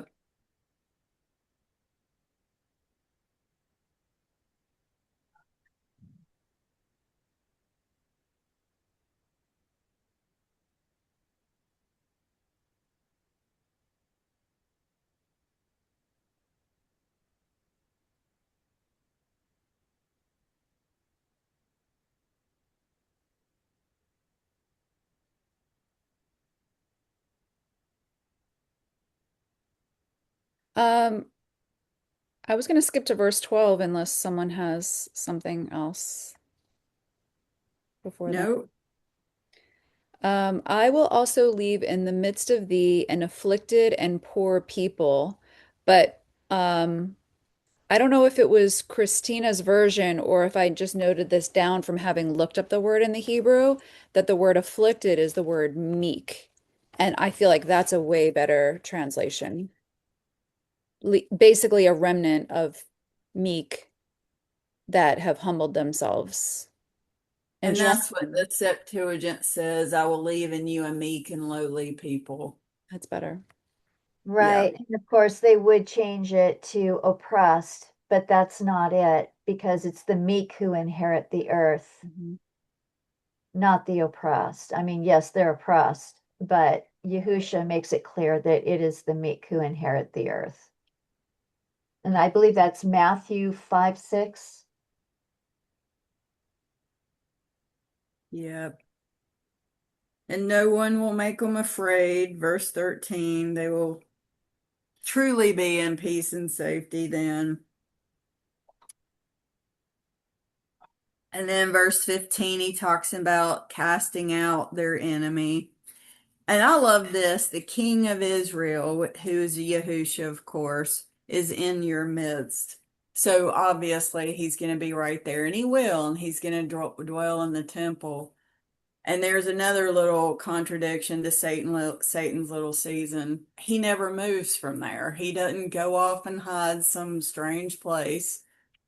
Yahusha dwells in Jerusalem with his people. Well, where is he? He's not there. So, and where's this clean language?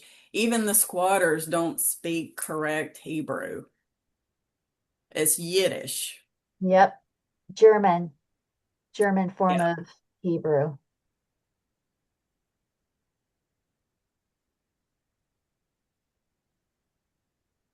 And it says, "You shall see disaster no more." Now, the people that Satan pulls out who rebel, they'll see disaster, but not the righteous, you know.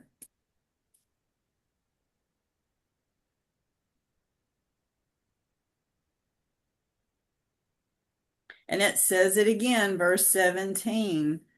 Um, verse 16, in that day it will be said to Jerusalem, not the far north, not Zion, but Jerusalem, do not fear Zion, nor let your hands be weak. And we talked about where the city of David is Zion. You can look that up.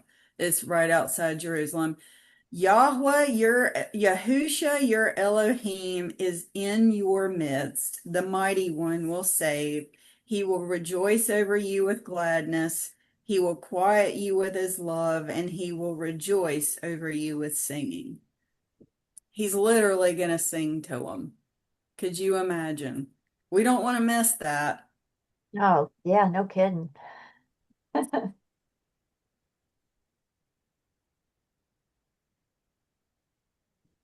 And then he goes on to talk about gathering the lame, those who were driven out. Um, and appoint them for praise and fame. In every land where they were put to shame, I will bring you back, even at the time I gather you, for I will give you fame and praise among the peoples of the earth, when I return your captives before your eyes, says Yahusha. So there you go. That's very clearly his return. He gathers them, the lame, the blind, and they come with singing. To what? The Feast of Tabernacles.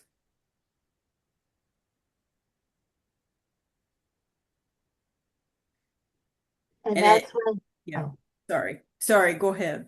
I was just going to say where it shows at the very end on or the seventh day of Sukkot, the moon is underneath Virgo's feet, and Jupiter, or the new nation, has been completely born from Virgo's womb.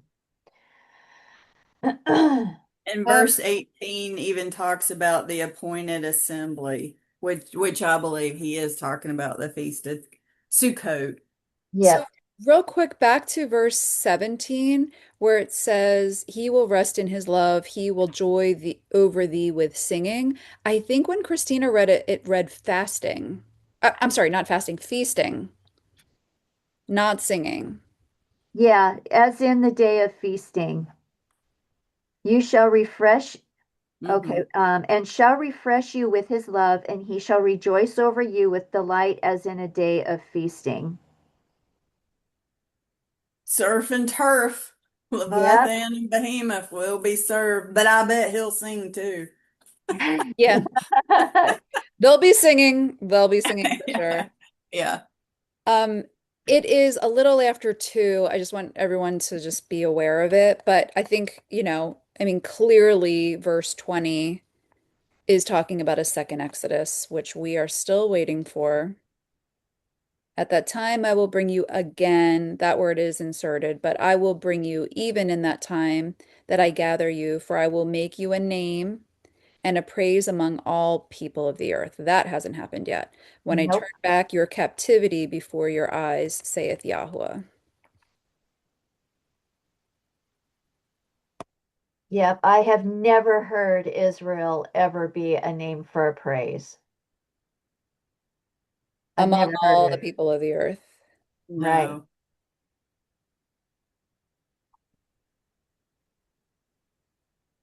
So Satan little or what is that? Satan's little seasoned people. You just you're just on the wrong time frame. Yeah, it just does not match scripture. No.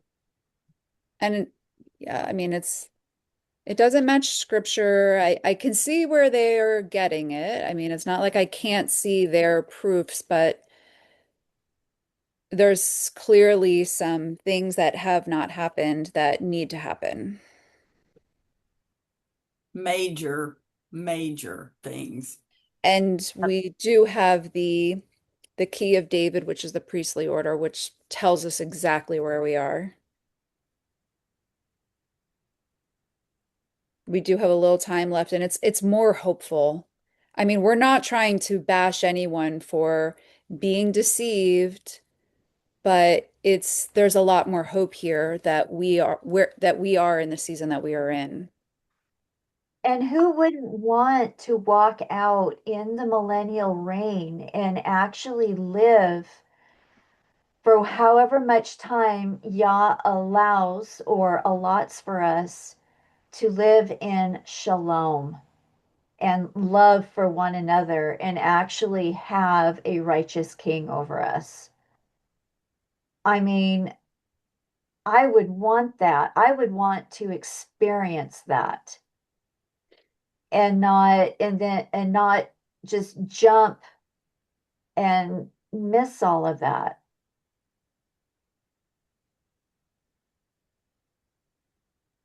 And imagine what our children are going to get to have. They're going to have a much longer life than we could have ever imagined. And that's the other thing that's missing from the SLS. Where are the people who have lived hundreds of years? And I'm not talking 200 years. I'm talking 5, 6, 7, maybe even 800 years, or even 900. Where are Yeah, they? 'cause yeah, Jubilee says it goes up, just shy of 1,000 again.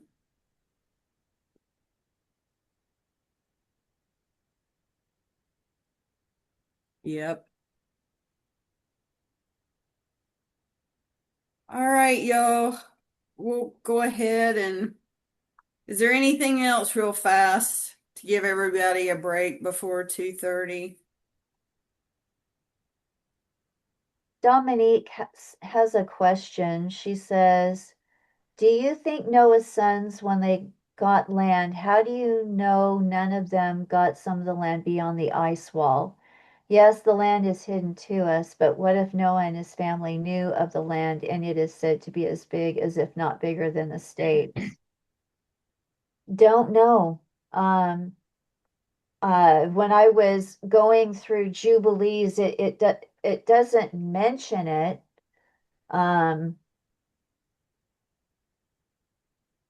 I don't know. I don't know. Yeah. There's no way to tell.